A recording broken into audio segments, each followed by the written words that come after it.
one nation, under God, indivisible, with liberty and justice for all.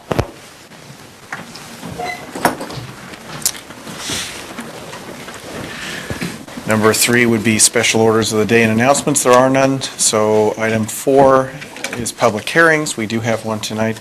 Item 4A. A public hearing and resolution authorizing a conditional use permit to allow the expansion of a warehouse and freight movement use in a C3 community commercial district for the property located at 1877 Madison Road. The Plan Commission recommended approval, 7-0. Mrs. Christensen. 1877 Madison Road is a large parcel which includes the Woodman's Grocery Store and parking lot, a warehouse attached to the store, a massive detached warehouse building along Madison Road, and a small gas station with a quick lube and car wash services. Because the Woodman's warehouses at the site serve their grocery stores throughout the region, they are classified as industrial use, which requires a conditional use permit in C3. What they are proposing to do is to demolish and replace an existing 71,678 square foot warehouse with an expanded 91,546 square foot warehouse that will connect the grocery store to the warehouse building.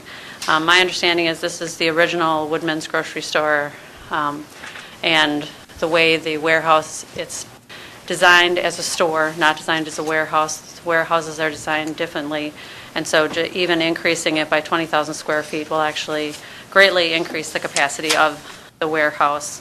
It will be connected to the grocery store, so we'll be in the same location.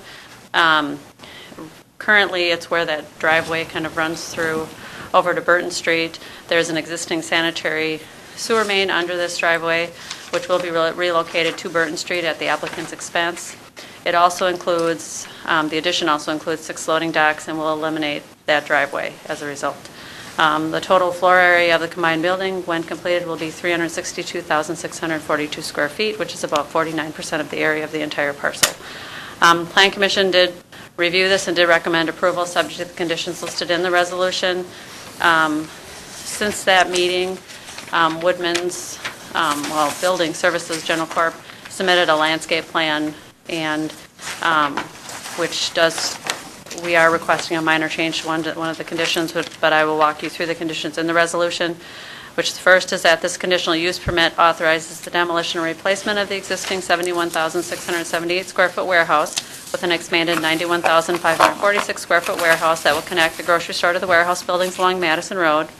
The applicant, at their expense, shall relocate the existing sanitary sewer main under the east-west driveway to Burton Street prior to beginning construction of the warehouse addition. All work shall comply with City of Beloit standards. The third, the applicant shall install a landscape strip consisting of at least 10 landscape units per linear foot of right-of-way frontage between the Burton Street driveway and the northern limits of this addition. All landscaping shall be installed along the perimeter of the site. I'm requesting that you remove the part that said on the outside of the chain link fence. The applicant has shown how they can meet the landscape standards by putting it on both sides of the fence, and staff is agreeable to that. And then trees and shrubs may be installed in the public right-of-way if there's no room on the subject property. 4, the property owner is responsible for storing trucks and trailers in appropriate locations. Short and long-term storage of trucks and trailers along the private Madison Road frontage road and adjacent public streets is expressly prohibited. Prior to the issuance of a building permit for this project, the applicant shall obtain an architecture review certificate and a certificate of zoning compliance, and then just our standard conditions saying any major changes have to come back through this public process, and staff may approve minor changes administratively. Neighbors were notified of this application, and none of the neighbors came to the Plan Commission meeting. Plan Commission did unanimously recommend approval. Thank you. I'd like to open the public hearing on item 4A. Does anybody wish to come forward and speak on item 4A? Second call for persons wishing to come forward and speak on item 4A. Third and final call for persons to come forward and speak on item 4A. Hearing none, I'll close the public hearing on item 4A and entertain a motion. Move approval. Second. Moved by Levy, second by Lukey. Do we need Do we need to include in our motion stripping the language on the outside of the chain link fence? we would need a motion to make that change. I would allow, move for my motion to include that. Second. We don't need an amended resolution because the amended resolution was presented to the council tonight, so you don't need to amend the other Okay, resolution. we don't need to You amend can it on the simply floor. Okay, pass then. All right, the then. resolution presented tonight. Thank you for clarifying the procedural matter. Right, do you have anyone wishing to speak on, or having councilor questions or comments? Councilor I DeForest. guess I would just like to comment that I appreciate women's continued investment in our community, and I'm excited about the expansion of the warehouse space there. Thank you.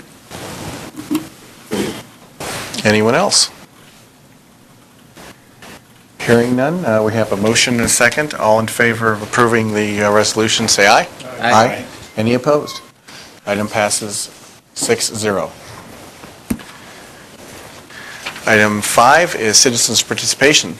We've reached the point on the agenda for citizens to speak to the council about issues that are coming before us or may become for us in the future. Council members may not act on any requests at this meeting, but may refer the speaker to a staff for assistance. We ask that you hold your comments to 3 minutes and refrain from public attacks or personal attacks of any kind. At this moment, I've only got one sheet here. Becky Moffett. Please approach the podium and state your name and address. Hi, I'm Becky Moffett. Good to see all of you. It's nice to see people I know, so that makes me feel good. That's one of the things about living in Beloit I love. I live at 829 Church Street in the College Historic neighborhood. I've kind of done this at the last moment. I decided to do this. I'd hate public speaking, but I've been thinking about this for quite a long time, and I think, well, you know, Becky, it's time to maybe just say something instead of just not and complaining. So that's why I'm really here. And I'm not here to point fingers or to even get answers. I guess what I wanted to do was just to point out a concern I have and confusion. And I'm wondering if I'm the only one that's confused, and I have a feeling I'm probably not. But anyway, I've lived in the College Historic neighborhood since 1985, so I've been around for quite a while. That's why I guess I can recognize a lot of you. And I'm proud to say I live in a house that's called Richardson House. It was built by Professor Richardson in 1908. Anyway, and I love where I live. I mean, it's the college neighborhood, and I feel that I can do pretty much a lot of things just walking out my front door, so that's a good thing. However, a friend of mine who lives in the neighborhood recently got a letter from the Codes and the Historic Commission for not getting work done quickly enough on her house, or garage, actually. I know what this is, and it's very disheartening because I've had this happen too. These letters that you get are very negative and demeaning. I've gotten one once, and it doesn't feel good because you feel like you're working on something and then you're getting slapped for not doing it fast enough or something else. You know, it's just very hard. So anyway, the problem is that getting a letter like that and being in yourself in a neighborhood like ours and seeing other property that looks like it's not been taken care of, and I'm sure you guys hear this all the time, is very disheartening. Here's my consistency. If you're going to be stringent with those who are trying to do the right thing, to be good with their property, to do something good with a historic home, then you should be you should be stringent with them. And in fact, I think it's a good thing to be stringent with those people because it is a special place, and we do want those properties to look good and to also resemble what they used to look like. But then at the same time, we should also be consistent by being stringent with those people who are letting those properties go down the toilet and not doing anything with them, having the front porches falling off, things like that. And finally ending up being condemned and then threatened to be, torn off. Condemned, I guess, is enough. I have 2 pivotal homes in my block that are slowly deteriorating. One behind me and one on my street. I have a house 3 doors down from me that is being used as a rental property and is slowly falling apart. It is called the College Party House now. I don't have a problem with the party house in the sense of the noise. I live in the college neighborhood. That's part of the reason, that's the ambiance. You live there. You know what's going to happen. You're going to get noise. It's good noise. But the house is looking like it's going to just fall over eventually.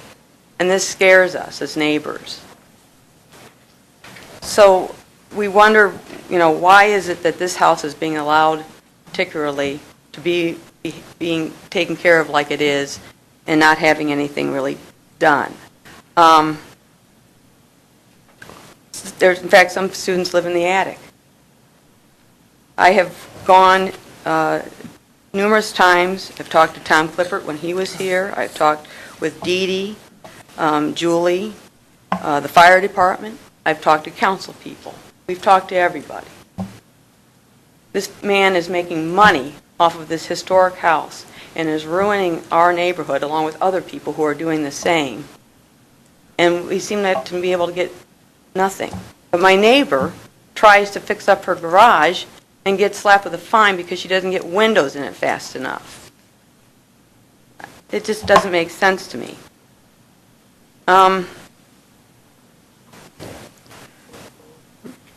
Another house is, I'll just wrap up quickly. Yeah, right. Another house behind Get me. the addresses, Mr. President.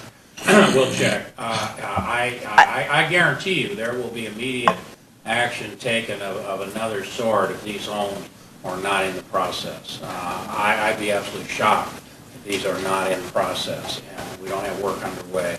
I can't stipulate on what the status may be or what the courts may be doing with these properties if they haven't been properly maintained.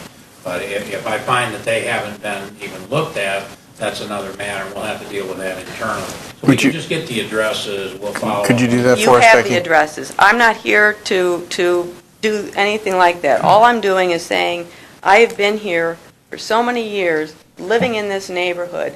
Year after year, it goes by. I had a man fall off his roof because he kept getting bugged by the city to fix up his house.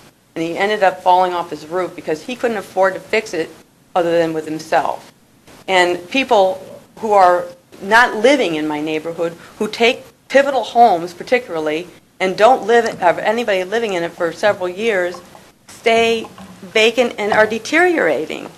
And there's nothing we can do as citizens of Beloit. Well, We can talk our heads off, and I'll stop. Sure. So I don't want to respond. We are doing things, and I appreciate your position, but it's hard to come in here and tell council you don't want violation letters sent out when there are code violations that are found, and then turn around and start complaining about homes because they don't get enough code violations. Now, Asking I'll for pretty much guarantee you consistency. those are in process. Consistency is We'll what I'm check into asking it in the for. morning, and I'm going to have somebody call you so we get the addresses. Make sure we get on the Yeah, phone. we We'll get do a need district for you, we do need let to you deal know with this. enforcement actions been taken. Consistency. That's what I'm asking Right, for. that's what we do. The city's a work in progress, but we have 5+ code enforcement inspectors out every day. We have some homes that we get ready compliance. We have other homes we're writing letters on. The lady talked to me out over issues. Sometimes the matter is simply of clarification. This was a case of a building that was rebuilt and wasn't completed, and there was was getting past the timeline, and there was a request for clarification. The homeowner called, made the clarification as to when the project was going to be completed, and that's fine. It's being worked on, and it'll be done. Okay, thanks. Do you have any other individuals wishing to come forward and speak under citizens' participation? Third and final call for persons to come forward and speak under citizens' participation. Hearing none, I'll close the citizens' participation section and move on to item number 6, the consent agenda. All items on the consent agenda are considered routine and will be enacted by one motion. There will be no separate discussion of these items unless council members so request, in which event the item will be removed from the general order of business and considered at this point on the agenda. The consent agenda consists of items 6A and 6B. Do we have a motion to approve the consent agenda? Moved by Lubke. Second. Second by Kincaid. All in favor of approving the consent agenda, say aye. Aye. Any opposed? Consent agenda passes 6-0. Item 7 is ordinances.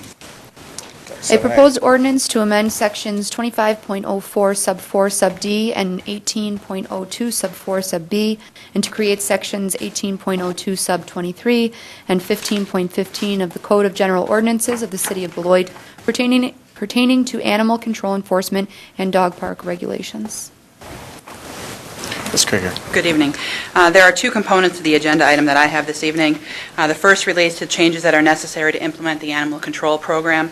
I've been working closely with Captain Bill Tyler to develop and implement the changes that are needed to do the program internally. We've drafted job descriptions and operating procedures that we're awaiting final approval. There are changes necessary to the ordinance, which is why I'm here tonight.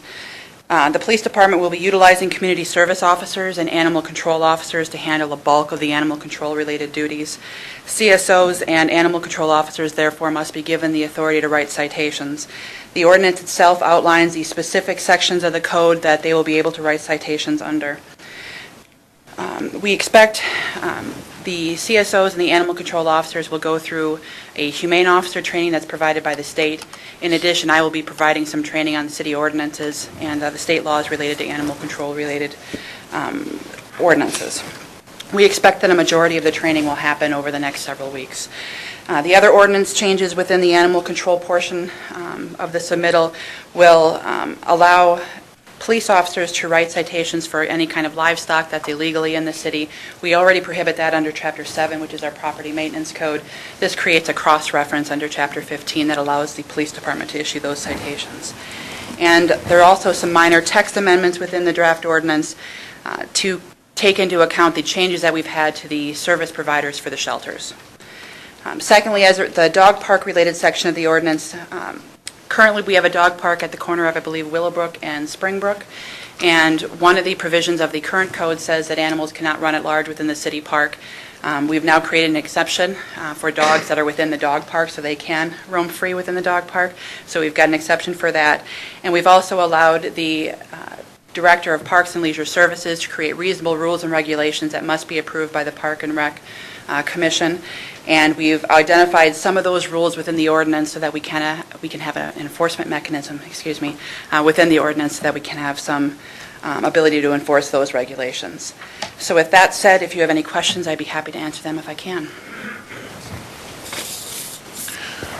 All right, do we have a motion to suspend the rules?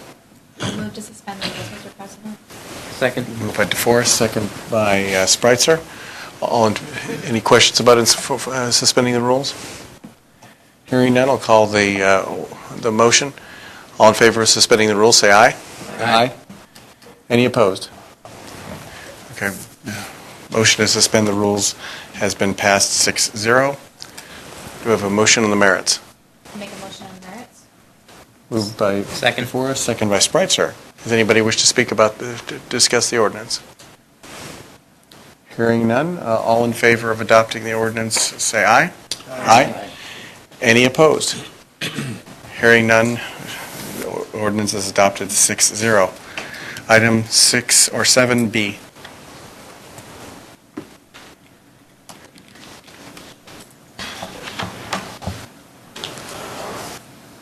This is a recommendation of an ordinance to repeal Section 181 of the Code of General Ordinances for the City of Beloit as it relates to disbanding the Disabled Parking Enforcement Assistant Council. The Police Department agrees with the recommendation of the Chairman of the Appointment Review Committee, who recommends the disbanding of this committee. This committee has been a viable working committee for several years, up until about 3 years ago, when it has been virtually impossible to get a quorum for our meetings.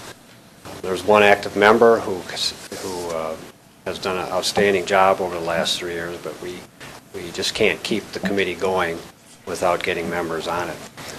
So it is the police department's recommendation that this ordinance be passed.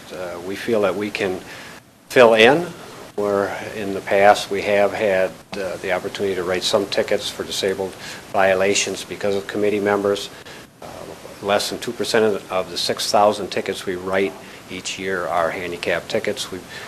We believe that we can continue to enforce those laws in the handicap parking stalls with our CSOs and neighborhood officers.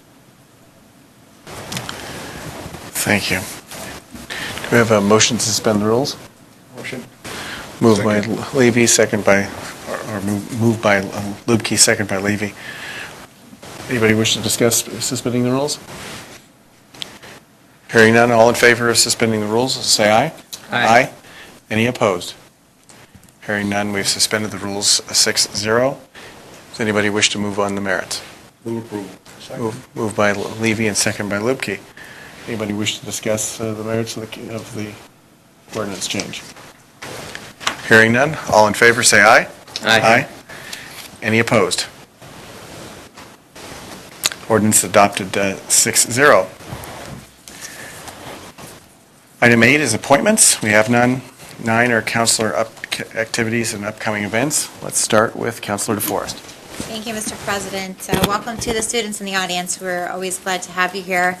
You've been fortunate to choose a very short meeting to attend, so you'll get to go home and work on your homework. I do want to share two things during the time that I have. One is I'd like to congratulate our Department of Public Works employees hazmat team. They were actually featured in the American Public Works Association, the national magazine, for their creative, out-of-the-box strategy of approaching hazmat spills. And once again, our department is heralded across the country as a model for other cities and towns. So I really appreciate their work. I want to thank them for continuing to be creative with the resources that we have.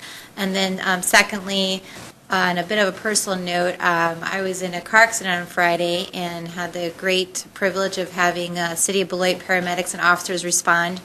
And I want to personally thank them for the absolutely exceptional professional service I received. I'm so pleased to know that we are in good hands, that if we have an emergency of any kind, that we have the top-notch first responders there for us. So I want to thank them personally. Thank you. Councilor Lubke. I plan on attending a series at the Vision Center in Beloit, hearing Dr. Jeff Adams of Beloit College talking about Beloit's present and future. Should be very interesting, and I'll report back to this council what I learn about our great city. Councilor Kincaid.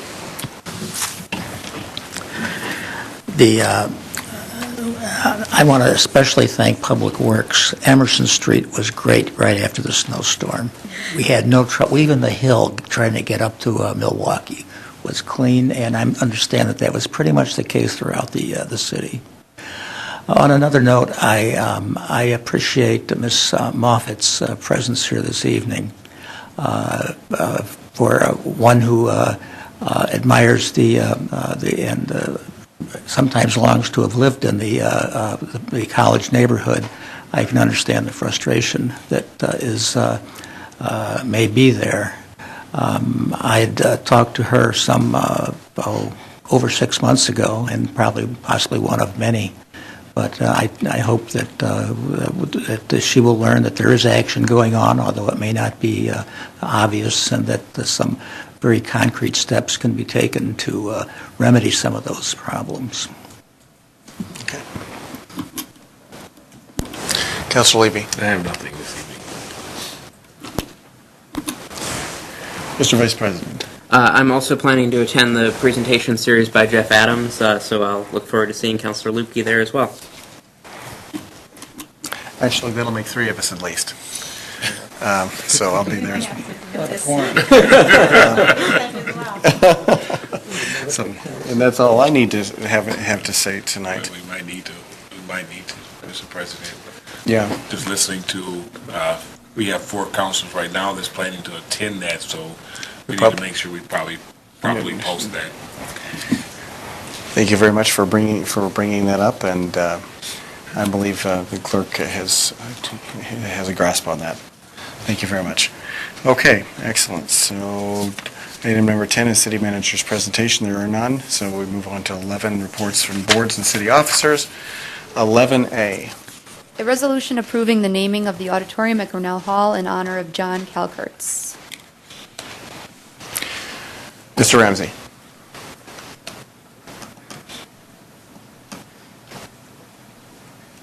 Thank you. It's a pleasure being here tonight. As you all are aware, in front of you tonight is a resolution that where it's proposed by the Grinnell Senior Advisory Committee and then forwarded to the Parks and Recreation Commission in regards to naming the auditorium in Grinnell Hall in honor of John Calkirch for his illustrious service he's provided to the city of Beloit for over the past 24 years. He's been an outstanding employee. He's been very essential in some of the awards that we have won in our division, particularly some of the Silver Star Awards from WPRA. And I know on a personal basis, it's been a pleasure to work with John for the years that I've been with the city of Beloit. Therefore, then, the resolution is presented to you tonight for your review and your approval. Questions? Thank you. Do we have a motion to approve? I'll second. Moved by Lupke, second by DeForest. Anybody wish to have any comments? I would love to make a Oh, comment. absolutely. I know we all probably would, but Certainly. John, we appreciate you so much. You've given so much to the city. You've done the work of 4 people at Grinnell. I don't know how we're ever going to find someone to fill your shoes with the kind of energy and passion that you have. And I just want to personally thank you for the service that you've given to us.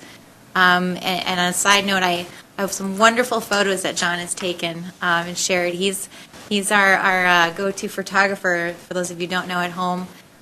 He's always there to be supportive and encouraging, sending us a photo with a kind note, and I will miss those. So thank you for everything that you've done for the city.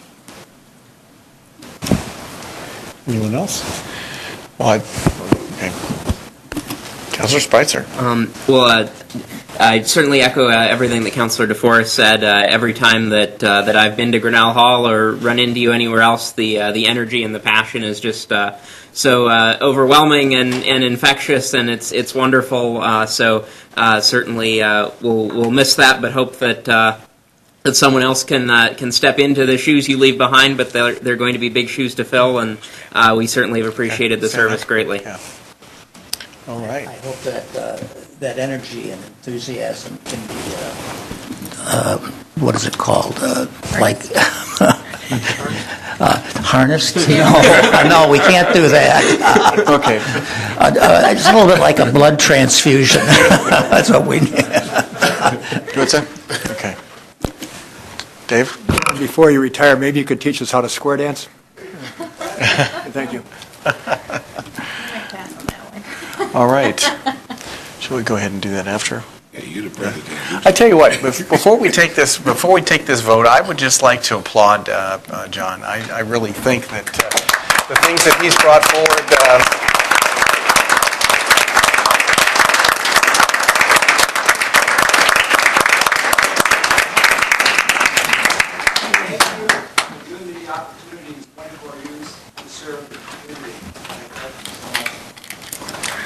All right, we have a motion and a second. Just one question. So if we don't approve this, that doesn't mean he doesn't retire? Well, I don't think we have that option. I just want to explore all options here. All right.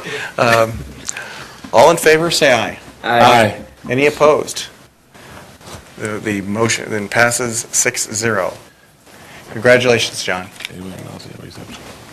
Oh, yeah, we are going to have a reception between. Cover the timing. Right, go ahead. You go Yes, ahead. there will be a reception for John at Grinnell Hall. We will have actually one from 10 to 12 noon on Friday, January the 11th, for the general public and for many of the members at Grinnell Hall that use the facility that will tie into our lunch that's served at Grinnell on a daily basis. Furthermore, then we will also then from 3 to 5 o'clock Invite all city employees, any member of the public who'd like to come and participate in a reception for John from 3 to 5 o'clock, at which time at 4 p.m. we plan to officially dedicate the room and honor John for his award that he has received here tonight. Thank you. Thank you. All right, now after that high point, we'll get to a chance to move on to item 11B. A resolution authorizing the schedule of fees and charges for the City of Beloit Dog Park in the City of Beloit, Wisconsin. The resolution that is forward in front of you is for the fees that would be defined for our rates for 2013. Obviously, since we did not have a dog park in 2012, all of these rates are new rates for us. They have been reviewed already at this point in time by our Parks and Recreation Commission. We have done a comparison study as well to other dog parks within the region in establishing these fees, and feel that they are fair and justified in presenting these fees in order to help pay for some of the operational costs to maintain this facility as well. They are presented to you tonight, and I would hope and seek that you would approve them as well. Okay, thank you. Do we have a motion to I approve? just want to clarify one thing. The best deal on here is that the last one for the dog park ID and dog license combo. Correct. That's a real good deal. Right. Currently, our fees, our licensing fees are $750, I believe. And if you purchase your dog ID card for the park as well as for the license, you get a combination rate of $25 for the entire year, which is a savings of about $2.50. And I think that we hope that will boost some more sales. Good idea. All right. Any other questions? Mr. Spitzer. I was just looking at the averages from your survey of other fees. I happened to just look at Janesville's today. It looks like we're a little bit higher than they are. I was just wondering what other cities you looked at, how large of a range you looked at for that. We looked at approximately 9 cities and 10 parks. We looked at Janesville, Milton. We looked at Rockford has 2 sets of fees. McChesney Park, Boone County, Kenosha, Whitewater, Dane County, and Madison. So we looked at quite a few of them in the area, the more established parks that exist. There's hundreds and thousands of these all across the United States, of course. But we thought we'd look at the geographical area and see what those charges are. We think we're in the ballpark. The average fees are there within, as stated in the council reports, and we thought that they were fair and equitable for the citizens of Beloit. Okay, thank you. Any other questions? All right. Do we have a motion to approve? I'll move to approve. Second. Moved by DeForest, second by Kincaid. Without any further questions, all in favor, say aye. Aye. Any opposed? Item passes 6-0. Thank you. Thank you. Now on to 11C. A resolution amending the 2013 capital equipment replacement budget and appropriating funds for the replacement of pickup truck 431. Mr. Flesch. Thank you. Truck 431 is an engineering vehicle, resides in the engineering division of Public Works. It was in an accident in October. By the time the insurance companies got done determining that it was not repairable, it was too late to include in our 2013 budget in November for approval. So we're back to you today requesting that. We did receive a payment from the insurance company that was deemed fair and equitable for the age and condition of the vehicle that was demolished. And there are funds available in the equipment replacement account to make up the balance of the difference. So before you tonight, we're asking that you amend the budget so we can replace the vehicle before we start our construction this spring. Okay. Thank you. Do we have a motion to approve? Motion. Second. Moved by Lubke, second by Spitzer. Councilor DeForest. Thank you. I'd just like to ask the question for the public's benefit that I have asked you earlier. I'm assuming that an analysis or assessment was made to make sure that we really did need to replace this particular vehicle. Yes, we did. We did, and we looked at all different types of vehicles for potential types of replacement and found that this was the best one for our needs. All right, thank you. You bet. Any other councilor questions or comments? Okay. All in favor, say aye. Aye. Any opposed? Item passes 6-0. Item 11D. A resolution approving an amendment of the agreement between the City of Beloit and Vantage Care Retirement Health Savings Plan. Mr. York. Thank you. The resolution that you're considering this evening is to allow the city to amend its current program with the ICMA Retirement Corporation. We have, several years ago, we set an account up with them for employees who are retiring from city service. Our personnel policies allow them to convert a portion of their accumulated sick leave into a retirement health savings account. The funds to be used for medical expenses during the employee's retirement years. And when the account was originally set up, it was set up so that employees would have to be at least age 55 in order to access those funds. And we found here in the last few years that we've had some employees who have actually retired from city service, particularly in our public safety departments, before age 55, and they don't have access to those retirement benefits, until they reach that age. So we're asking that we amend our program with ICMA to allow the employees to access those funds upon retirement at age 50, which is the change that we're proposing to make. There's no change in the benefit as far as the funds that would be deposited into this account. It would just allow the employees to access those funds at an earlier age. Vantage Care. This is not ICMA, this is Vantage Care. We did ICMA at an earlier meeting last year. This is the other account. We just set this up a few years ago, and we've got a few employees that are using this as well. And we need to make the same change to this account that we did to the ICMA account back, I believe it was in early December. Okay. The resolution must be incorrect then because it refers to the ICMA Retirement Corporation's Vantage Care Retirement Health Savings Program. Vantage Care. Last Very sentence. last line. As usual, they didn't upgrade the resolution, but the title is correct in the resolution. It's Vantage Care Retirement Health Savings Plan. And we will need to correct that second to last line in the enacting clause to read Vantage Care Retirement. Well, we need a motion to strike that an acronym.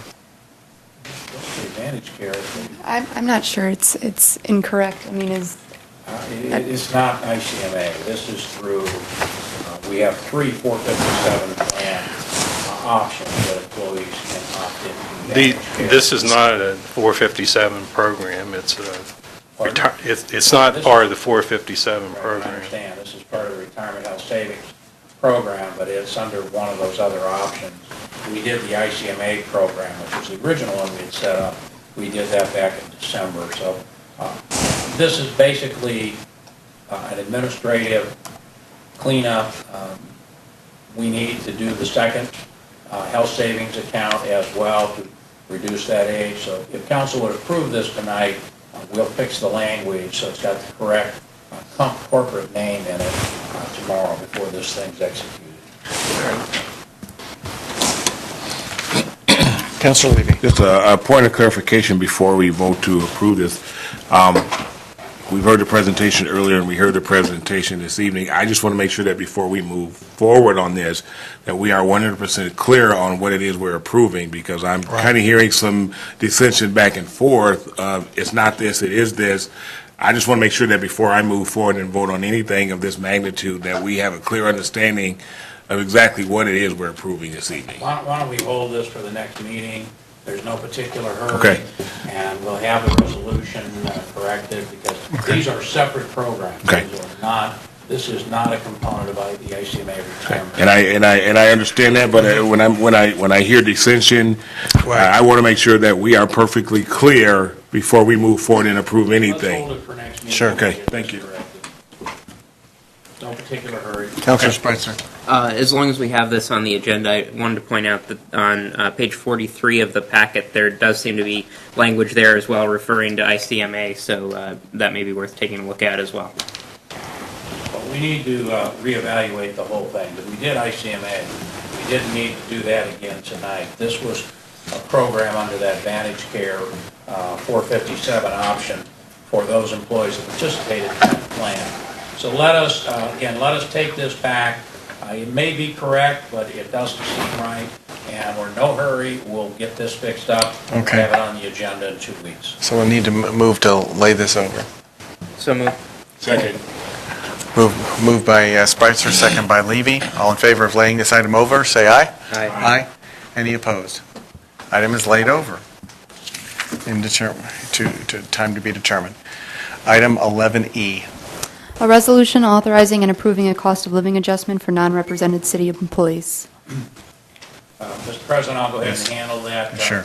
presentation. Councilors will recall when we adopted the 2013 budget, we included a set-aside in there, a lump sum account under the finance department that was equal to 2.75% of payroll for all of the non-represented employees. Now, that was also done in the enterprise and other funds where we have employee positions. The purpose for that set-aside was to have enough money in the budget to provide for an across-the-board increase for our non-represented employees, to also provide for the normal merit raises that are done each year following the employee evaluation, performance evaluation process, and to have enough money left in that account to also implement the new pay plan, which is in preparation literally as we speak. We've gotten preliminary numbers back from the consultant, so we can tell you about what it's going to cost to implement the pay plan, but the plan itself is not done. In fact, Human Resources just received a draft of the actual schedule itself this afternoon. They've just started reviewing that. We'll be meeting with managers and with the consultant over the next week or two to try to complete the planning process. But we do know that the cost of it is expected to be in the magnitude of $50,000. So subtracting that out of the set-aside that was in the budget created enough revenue, or there's enough appropriation remaining to do a 2.25% across the living adjustment for all non-represented employees, along with their approved merit increase for the coming year. What we're recommending the council do tonight is authorize this increase via the resolution, which would take effect at the beginning of 2013. The first payday for the 2013 calendar year is actually on the 17th. So if council approves the adjustment tonight, we'll be able to process these and have them on the first paycheck for these employees. That's for the pay period of 2013. If there's any questions or comments, I'll be happy to address them.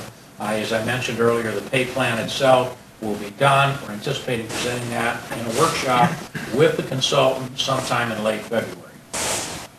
All right, thank you, City Manager. I believe, Councilor Lukey, you had a... Yes, Mr. Chairman, I think we need to amend the last paragraph to complete that paragraph by adding appropriate merit at the end, as well as take the period out with appropriate merit. Okay. Do we have a second for that Second. motion? Second by Councilor Spitzer. Does anybody wish to discuss that amendment? Can I ask where? The very last whereas, they would discuss the city manager taking part in the 2.25% across the board raise. There was some missing language in there for with any appropriate merit. Okay, but it says warranted merit. Warranted merit. Am I looking at the wrong place? In both places I see it says warranted merit increases. No. Language appropriate, which would be what Warranted, was what it says up with the regular, up above that, the fourth paragraph up says with warranted merit adjustments. And I think that what we're attempting to do is to alter the last paragraph that discusses the city manager's increase as with warranted merit adjustments as well. On par with the rest, yes. Yes, so that's what we wanted it to say. Okay, so we have is that clarified for you, Counselor? Okay. Can we ask to make sure the city clerk has got that clear? Are you? Sure. Yes, therefore be it further resolved that having recently completed the annual evaluation for the city manager, the city council further authorizes the same 2.25% across-the-board increase, along with warranted merit increase to be effective for the city manager on January 1, 2013 as well. You have that correct. Okay. All right. All in favor of this amendment, say aye. Aye. Any opposed? That amendment passes 6-0. Yeah. Do we have a motion on the merits? So moved. Second. Moved by Spicer, second by Levy. Anybody wish to discuss this? Hearing none, all in favor of approving this resolution, say aye. Aye. Any opposed? Item passes 6-0. And that will leave us with item 12. This is I'll second. moved by Levy, second by DeForest. All in favor of adjourning, say aye. Aye. Any opposed? Hearing none, we are adjourned.